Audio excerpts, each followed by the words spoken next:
ثنا کا دل مچلا اور جی چاہا کہ وقت ادھر ہی تھم جائے اور وہ اپنے میاں کو دیکھتی رہے۔ اللہ کی کرم نوازی کے کیا کہنے۔ امی نے آواز لگائی کہ بیٹا ثنا کو اندر لے چلو، میں تمہارے بابا کے ساتھ سامان نکال کر آتی ہوں۔ زاہد نے کہا نہیں امی، میں کرتا ہوں، آپ اندر جائیں۔ امی نے کہا نہیں نہیں بیٹا، دلہن لمبے سفر سے آئی ہے، اس کو کمرے میں لے چلو۔ زاہد نے اپنا دایاں ہاتھ آگے بڑھاتے ہوئے کہا آ جائیں، میں آپ کو اندر لے چلوں۔ ثنا کا دل اچھل رہا تھا، خوشی کا کوئی ٹھکانہ نہیں تھا کہ دیندار، خوبصورت اور خوبصیرت شخص اس کی زندگی کا ہمسفر بنا ہے۔ دل میں بسم اللہ بول کر اس نے اپنا دستانے والا ہاتھ آگے بڑھا دیا۔ اس کے بعد وہ کمرے میں آ گئے۔ زاہد نے کہا آپ ادھر رکیں، میں کچن سے موم بتیاں لے کر آتا ہوں۔ کچھ دیر بعد زاہد 2 موم بتیاں لے کر ان کو جلانے میں لگ گیا، پھر بولا کہ ایک موم بتی واش روم میں رکھ دیتا ہوں اور ایک کمرے کے لیے ہے، مغرب کی اذان کا وقت ہو رہا ہے، میں وضو کر کے مسجد جا رہا ہوں۔ ثنا نے دھیرے سے بولا جی ٹھیک ہے۔ ثنا نے اپنے دستانے اور برقع اتارا ہی تھا کہ زاہد باتھ روم سے باہر نکل آیا۔ اچانک اس کی نظر ثنا کے ہاتھ پر پڑی۔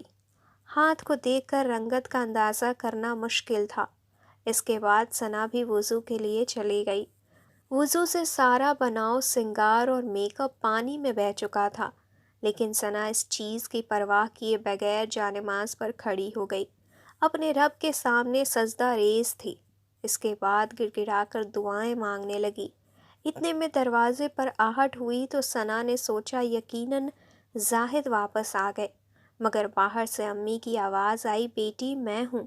ثنا دروازے کی طرف لپکی اور امی کا استقبال کیا۔ امی اس حلیے میں بہو کو دیکھ کر بہت خوش ہو رہی تھی کہ میری بچی کتنی دیندار ہے، ماشاء اللہ۔ انہوں نے پیار سے گلے لگایا، ماتھا چوما اور ڈھیروں دعائیں دی اور پوچھا کھانا لگاؤں کیا؟ ثنا نے کہا نہیں امی، مجھے بھوک نہیں، آپ ان سے پوچھ لے شاید وہ کھائیں۔ اس کے بعد زاہد اور بابا جان کمرے میں داخل ہوئے۔ اچانک زاہد کی نظر دلہن کے سانولے ہاتھوں پر پڑی تو حیران ہو گیا، لیکن اپنے جذبات کو ظاہر نہ کیا۔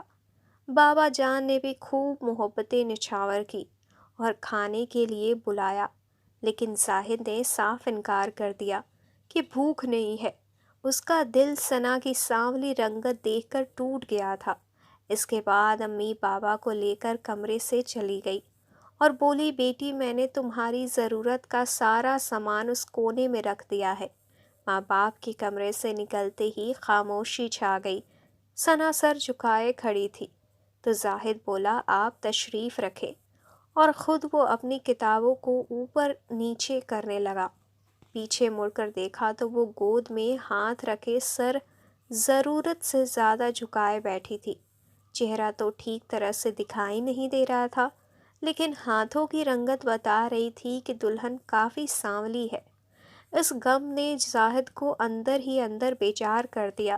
اس کا دل بت سا گیا اور سوچنے لگا کہ آخر کار امی بابا نے اس کا انتخاب کیوں کیا، میرا اور اس کا بھلا کیا جوڑ ہے؟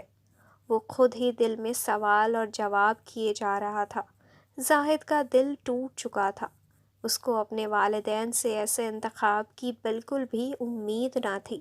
زاہد دل ہی دل میں نہ جانے کیا کیا سوچ رہا تھا اور بہت اداس بھی تھا۔ اس کے بعد زاہد اٹھا اور کمرے سے باہر چلا گیا۔ دوسرے کمرے میں آ کر اس نے دروازہ بند کر دیا۔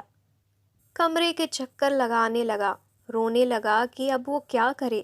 وہ اپنے آپ کو بے بس پا رہا تھا۔ بابا کو کیا کہے، امی کو کیا کہے، اور اس لڑکی کے ساتھ کیسے نبھا کرے۔